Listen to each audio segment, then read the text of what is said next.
Hi, my name is Tarek Morshed with the Morshed Group at Sothebys, where we specialize in representing entrepreneurs and founders in residential real estate. Welcome to the Entrepreneurial Home Podcast. This podcast is where Austin's most successful men and women discuss their business journeys and the entrepreneurial home that empowers them in business and in life. On today's episode, we have Khotso Khabele, one of my true and great friends and closest friends in life. Khotso Khabele is the CEO of KoCentric and a co-founder of Flow Fund. For 17 years, he has created and built entrepreneurial ventures designed to transform how people learn and work. He specializes in making mindfulness and other emerging evidence-based approaches accessible to individuals and teams. Khotso co-founded two schools in Austin, Texas, Headwaters and KoSchool. He was previously the CEO for an edtech software named Trails, designed to empower learners to own their educational process. He has served in leadership positions on various boards dedicated to promoting initiatives in the areas of international collaboration, education, and wellness. Khotso graduated from our very own University of Texas at Austin and Harvard Business School. Khotso, welcome. Thank you. As I mentioned, I'm just extremely thrilled and happy to have you here. We have such a long history, personal and even well beyond. So again, truly happy to be here. I think you're going to bring amazing value to this conversation today. Thank you. I hope to. Yeah, and as I was reading the bio out, I just got reminded, even though we've known each other for so many years and so closely, that really a thread for you has always been around whatever you've done entrepreneurially or in work or out in the world, it's always had this kind of center and foundation around really impacting community, learning, and really has had just such a focus. And I don't think you understand sometimes how big of an impact it has. I mean, for example, my daughter goes to what is Headwaters and what used to be Khabele School that you started, and the impact it's had on her life and all the kids I see in that school. So it's just really inspiring. And just like this thread of learning and empowerment through learning in a way that really inspires people. It's just, I see that thread in everything you've done, including your current venture and what you guys are really launching, which I'd love for you to address. One of our first questions is, tell us about your entrepreneurial journey and what you found to be the most challenging thus far. I'd love to hear a little bit, and I think our audience would too, about what Co is all about and where that's going to lead. So take it from there, however you'd like to answer that. Yeah, thank you, and thank you for having me on the podcast. Yeah. It's really cool Oh. to be here with you, brother. Absolutely. So I'll share, to get to what we're doing, I'll share a story Got it. of my own development. So a little background about me: I really did struggle in school for a long time. Yeah, I mean, if I worked really diligently, I could make the high C's, but I'd still fail some classes. And I come from a family of educators. A lot of my family had master's degrees, and I always had this very low self-esteem because even when I worked hard, I couldn't do well. And then eventually I'll just give up for a few semesters and fail everything, and then try again and beat myself up and shame myself and push and Yeah. So I have a long history of that. And when I was in college, I met this guy who was a meditation teacher. And I didn't know much about it, but I think this was around 95, and so I started going to his class and started exploring that. And then I think it occurred to me, and this didn't fully set in until recently with this expression, which is Co. But this was the first experience of applied, what people call mindfulness. I don't like that word because it's not about the mind. It's something else in my opinion, but it was this applied meditation. So meditation typically is related to is this thing that you do while you're still and you're passive, and then you go through your day and then you get active and a lot of us, even if we meditate in the morning, by the end of the day, we're all frazzled, right? Right. But what occurred to me, especially at that time, my GPA was so bad that I was like, well, I got nothing to lose. So I decided to apply it, instead of thinking about meditating when I was, before class or when I woke up, I was going to meditate during class. So that was the big distinction. And this is what this has now been expressed in a lot of neuroscience research that is in the domain of flow and coherence and things like that. But I didn't know this, I hadn't really put it together. But long story shorter, is that I took 18 hours, and I was, which is a lot, and I was working full time, and I took some of the hardest classes I could get into, and I would go to class and I would just, instead of thinking about what I was missing or thinking about what other people were thinking or what I was going to do later, I would just keep trying to bring myself back to the present moment, keeping my attention within my body, usually on my breath, and just be like in that relaxed, engaged state. And that's the key. It's a relaxed, but you're engaged at the same time. Got it. When you meditate, you're relaxed and you're disengaged. Got it. And a lot of times when we work, we're engaged, but we're not relaxed. Right. So it's it's bringing relaxed and engaged at the same time. Got it. And what ended up happening was I made all A's that semester with E's. And one class in particular, which was physics, a pre-med physics class that was highly competitive. When we got our tests, instead of doing what everybody else was doing, which is as soon as they said go, you flip it over, you try to beat up the test mentally or whatever. Instead of that, I would sit there in maybe an hour and 15-minute test for about 20-25 minutes just meditating. And at that point, I was doing this breathing exercise where you breathe up one nostril, breathe out the other, breathe up.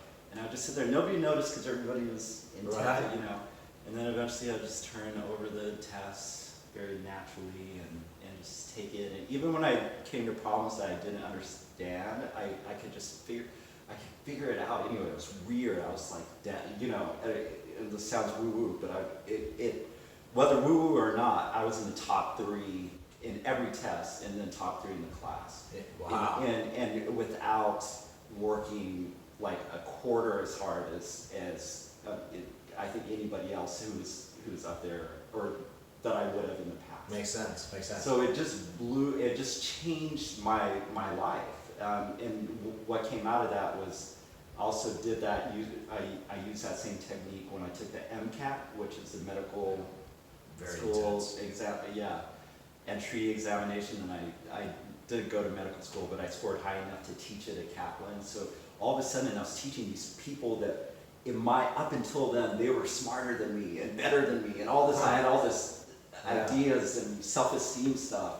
And that just really shifted, how I saw performance, myself, life, everything. And that's what informed, a big part of what informed my approach to education is how do we help these, children in those schools get into that state which I now call coherent, and be engaged, but that relaxed engagement, because when you do that, there's something that wants to happen. The development wants to happen with human beings. Babies don't have to be taught how to walk; they want to walk. Right. We all want to express our purpose. We all want to grow in that way. But we get in the way of it, and a lot of teachers and parents get in the way of it when we add more stress and trying to change ourselves and fix, that whole thing. It doesn't work that well.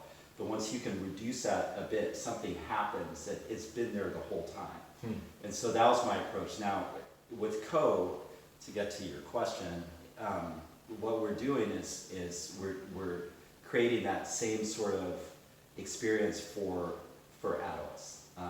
Coworkers, people who are starting startups. We have a fund where we invest in wellness and education-oriented companies.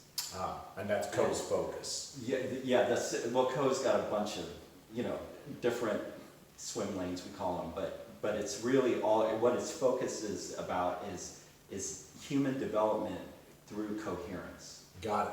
Right, so creating an environment, giving people the right, or at least new mental models, perspectives to try, helping people, bring that physiological coherence to themselves, whether that has to do with sleep or heart rate variability. So one of the things that, your audience might or might not know is that we haven't done it in the past week, but most mornings, Tarek and I and another friend, Jason Crawford, send our heart rate variability scores in the morning, which is a reflection of our coherence that day. And Tarek's scores are you gonna really share this? are ridiculous. They're so high. It just really there's a jealousy I have about it. We'll talk about that later. Got it. Wow. And so that's where KoSchool is really going to be focused. Not KoSchool, but Ko is going to be focused. Yeah, and Ko is, I've really been working on this project with partners for, actually, I would say like 8 to 10 years now. And its first expression was KoSchool, which was for high school students. Right. That is no longer around. It has a different form. But I'm not involved in that. But what we're doing now is the business accelerator, co-working, and trainings for adults to help them, because a lot of people are stressed out, even when they're relatively successful. They're not having the experience of not only flow but just inner peace and fulfillment, and helping people do that, and also helping people see that the more that you're in that space of fulfillment and connection and inner peace, actually the more productive you are too. They're not inseparable. They're definitely. They're very connected. And we are raised in a society that teaches us when our productivity is low, like I was sharing my experience in school, beat yourself up or try harder, or I didn't work hard enough, or the parents like, you're not putting in enough effort. Right. Effort. And effort has an energetic field for us that actually isn't conducive to human development. Right. Wow. Powerful. And I'm really excited to see that work that you guys will be doing with entrepreneurs, their teams, around coherence, and really getting into a space of productivity that's more around mental and presence. That's gonna be powerful. So this is maybe a little bit of a interesting question, especially for you because you've been in Austin for so long. But what has made you want to start, and maybe in this case, in Austin versus elsewhere, right? You've had the Khabele School, which obviously was very rooted in Austin and been very successful and still is today as Headwaters. But what made you want to do here?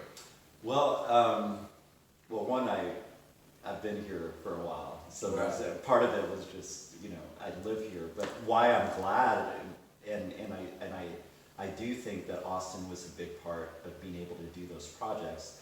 One is, and this is not going to sound very positive, but Texas in general has some very loose regulations around education. Interesting. Which that sounds bad, but when you look at it from another angle, it allows for educational innovation in a way that most countries and states don't. Got it. Really, going to Europe or in South America, where there's such a rigorous hey, we want these standards for these children, and we're going to apply to private public schools, and we need you to meet these blah blah blah. And whereas Texas is yes, we do have our accreditation, but if you want to start a school that's unaccredited, go for it. If your customers keep coming back, there's some value in that. Sure. And I think that if that whole regulation and accreditation mechanism came from that belief from these bureaucracies that we needed to, raise these standards and control, all the schools. Right. But as the world starts changing, and we're in the fourth industrial revolution right now. There's the Internet of Things. There's AI popping up. There's all this disruption. Right. We have to rethink education, right? But the government can't keep up with that, Makes right? sense. But Texas has and the United States in general, but Texas specifically has a means for people to actually try something new. And so that was really cool. And then, Austin is just an incredible place of innovation and creativity, and I think we're all kind of like feeding off of that vibe. Definitely. And being encouraged to, follow our wild dreams and in a way I was crazy enough to do it a few times. Exactly. Well, and what I like about that, especially for our entrepreneurial audience, right, is this idea of, hey, when you're starting a business or whatever business you're in, not only figuring out your niche or what you're really doing, but what are the roadblocks to that, or what are the supporting mechanisms to that, right? Yeah. And so you guys kind of figured out, hey, Texas's educational system is such that it actually fosters that, which I never knew and would have thought that was the opposite, actually. So that's great. And I think this is a great question also, especially with you guys starting Co in the space that you are, and the journey to it. How has Austin's real estate market impacted your business? And that would be, whether it's even on the residential side and how you choose and where you choose to live, especially relevant to work, or on the commercial side for the business space. Ask that in a different way. So how has Austin's real estate environment impacted your business, and where you guys decided to maybe place yourselves, or even where you choose to be and choose to live? Yeah, I think, going back to education, K through 12 education is really important to acquire or have a space that is close to the types of customers that you're looking for. And so I know I've spent hundreds of hours, when I was involved with what is now called Headwaters, and we were expanding and ended up having 3 campuses, and we just spent a lot of time really trying to curate the organization by making sure that the campuses that we had really worked for our community. Right. And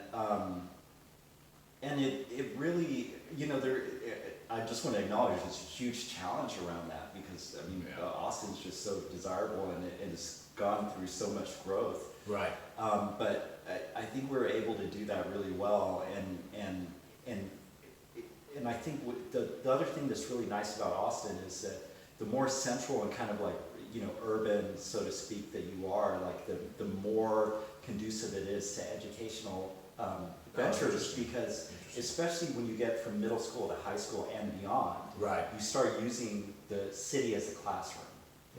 Right, so that's not something I made up. It's I just want to acknowledge that, but it's something that I think we discovered that, oh wow, the library's over there, and then there are a bunch of entrepreneurs over there, and capital factories over there, and our students can get involved and intern or volunteer or go and participate. Yeah. And as opposed to seeing, the school as like, okay, you need to stay in this classroom or this lab and just learn. This is where learning happens. Right. No, learning happens here, and in a city like Austin, and there's such, rich opportunities. That's the coolest thing to start a school here. Yeah. Well, and what I like about that actually is, pricing and whether it's leasing or buying space here as a business, or even on a personal basis for your own home. Obviously, there's a big cost to that in urban, right? In any city, but certainly in Austin also, right? But I like the way you guys, or maybe you personally, as a business-minded person, have looked at it and flipped it, right? As, hey, yes, there's a high cost of the market here in my business, but we're actually going to leverage it and make it work for us by having the city be our classroom and offer, learning opportunities that maybe people don't find in another school environment or education environment, which actually then is a value add conversation. Absolutely. As a business. That's really cool. I like the way you've done that. And then, here's a question that's getting a little bit more personal in your workspace and effectiveness. So, how important is an entrepreneur's surrounding environment, whether it be at home, a co-working space, or office? And I think this is a great question again with where co is going. Yeah, well, I what comes up for me is this. I might butcher it a bit, but this quote, architecture quote, where it's like, we spend 3 years human beings spend a few years to create a building, and then that building, spends whatever, decades or hundreds of years creating us. Wow. Yeah. I've never heard that. It's amazing.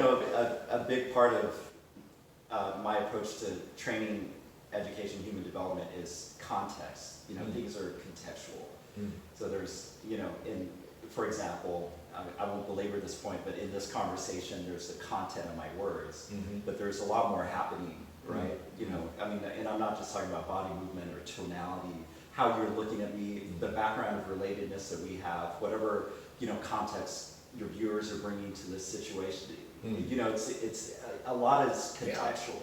Yeah, I could say the exact same words, and if context shifts, it could be completely different. Makes sense. So in the case of human development and education, the content is the curriculum, right? But the context includes culture. The culture. You ever been to a school where the culture is not so good, or a group of people where the culture is really high or low, right? It's really it affects us so much, right? So, but another part of the context is actually the real estate, the buildings, the location, right? That is part of the context. Could we do the exact same thing, that we try to do, in a suburb, maybe we could try, but it would feel very different. We probably have to, tweak some things. But when you're in an urban environment and you're around this bustling energy and there are entrepreneurs all around you, and they're types of buildings that we had, or they're, there's, they're buildings like 20 feet away as opposed to like a mile away, right? All of that is affecting us significantly. And so when we start tuning into context, we start expanding the scope of what we're taking into account, and part of that context really is real estate, and it's essential, I think, for living, for developing, to take that into account. No, that makes, wow, I never even actually looked at it that way, and me of all people, being in real estate and spaces, that was actually really educational for me. Tied to that, actually, what hacks or tips do you have to get into flow of work in the office, whether it's at home or in a co-working space, and maybe even how are you guys setting up from that perspective? Yeah, well, I'll answer the first part of that question first. And just to be blunt about it, this might sound a little strange, but I really think it's helpful if you want to learn how to live in flow, to renounce the notion that if you force and try and push harder, that you're going to be more productive. It is not. That is not it does not work. Neuroscience doesn't back that. Research doesn't back that. It just does not work. And everybody's doing it practically. And we're frazzled. Got it. Got it. You know, and we're at our limit, you know, and it's showing up in a lot of ways in our politics and in our opioid crisis. It's showing up in a lot of ways. We have passed the limit. We can't do that anymore. There has to be another way. And the first step is, you know, really, like, I had to renounce that, especially, like, and it's hard, like, if you're an entrepreneur and you're having cash flow issues or you're trying to get your life together or whatever, you know, and all you want to do is, like, try, okay, I'm going to get it right this time. Right. And you get into that energy, it doesn't work, you know, and it just, unfortunately, it doesn't work.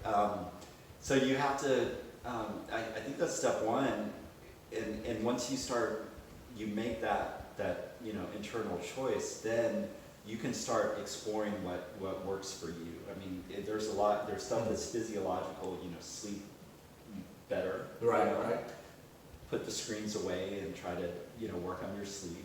You know, you and I do the heart rate variability. We try to meditation practice and try to tune into, you know, our breathing and slowing down and being more present. Not multitasking. That's been something that I've taken on. It's so addictive. But multitasking, if you know, you think you're being more productive, but when you look at all the mistakes and the you know, you got to clean up stuff, and then, you know, it actually doesn't work, and it doesn't work for your experience of life either. You feel less fulfilled, and when you feel less fulfilled, you're more likely to make worse choices, you know, and then it's just this vicious cycle. And I've been on that cycle. I've spent, you know, years on that cycle, you know, hitting rock bottom and then learning from it. And So you see multitasking as something that actually, you know, if we're talking about hacks and to get into flow, stop multitasking would be one of your... Do one thing at a time, and slow down and complete your tasks, you know, if you can, before moving on. And just slowing down, it's like, you know, I don't even know if this is a saying, but it's just popping up in the back of my mind recently, like, you gotta slow down to go fast, you know. Right. Yeah, I like that. You know, and that approach, even though for the ego, for our identity, it feels like we're wasting time. It's actually making us more productive, more clear-minded, more connected, more fulfilled, you know. But it just doesn't, you know, people are like, no, I got work, you know. And I've done that. I'm not trying to diminish it. I'm just saying, you know, it just, the research, what's great right now, and this is a game changer for everything, is that we have so much research from extraordinary universities all over the globe that's backing this up. And now we also have the tools like the heart rate variability monitors, things like that, to actually show it. Like, when I started Khabele School Headwaters, or co-founded that, you know, we had a lot of research that had come up in the last 5-10 years. So I had something to lean on, even though people were like, what was it? You know, you guys are going to start every class with mindfulness, which is what, you know, we did, and I think they still do. You know, it just seems so strange. But it helped a lot of people. But now we actually have the tools. So with KoCentric and you know, one of the things that we're going to do is bring those tools so people can get that biofeedback for themselves and start correlating it with their thinking. You know, if you have low coherence, you're going to be more negative and judgmental to yourself and others. Your actions are also going to correlate, and then eventually your results correlate. And then you get poor results, and then you get even more intense. And then it gets lower and lower and lower. So, you know, how do you stop that and pause, take a breath, and, you know, start going the other way? All from multitasking. That's great. And maybe a closing question, what entrepreneurial event or regular gathering do you look most forward to in Austin? You know, just South by Southwest is amazing. I would love to say something more nuanced, but that's been very important for me and for this community, and I think that it spawned an incredible environment in Austin, and certainly the tech and entrepreneurial side of South by has just really taken a life of its own in such a huge way. Brings amazing value to the community. Not to mention, so many companies have actually have been discovered through that.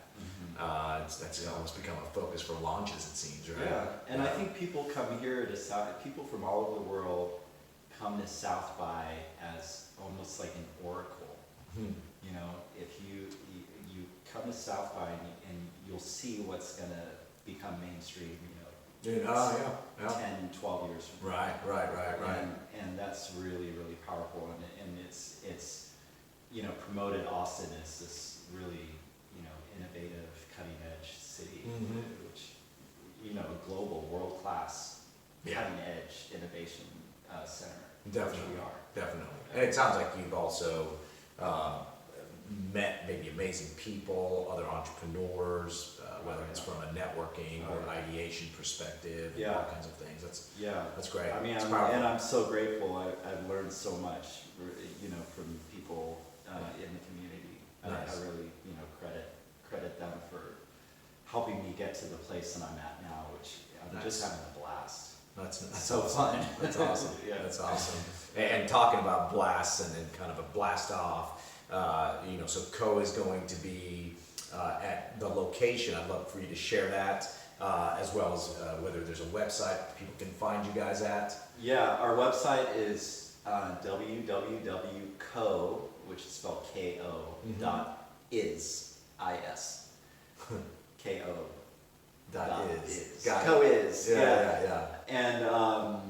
And that the current version of the website reflects our business accelerator and flow fund. So we're actually inviting applications for our first class. Our launch date. And real quick, Flow Fund is the fund side of Co that will be actually funding the companies you guys accept, which is very unique for a co-workspace accelerator environment. That's really pretty neat. So we'll also have co-working there. We'll also have courses, and eventually, when the whole project is done, which will take about a year, we'll have a restaurant and a community space. The first phase will launch this fall. Got it. It's located on South Congress, across the street from St. Ed's. Got it. So around there, next to Crux Gym and Khotso Coffee. Yeah.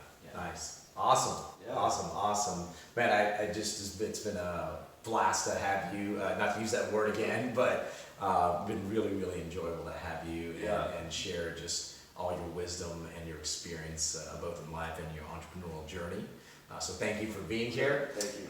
Thank you for joining us. You can always look at past or future podcasts at tarekmorshed.com, as well as get all our social media information off of that. And we look forward to having you join us next time.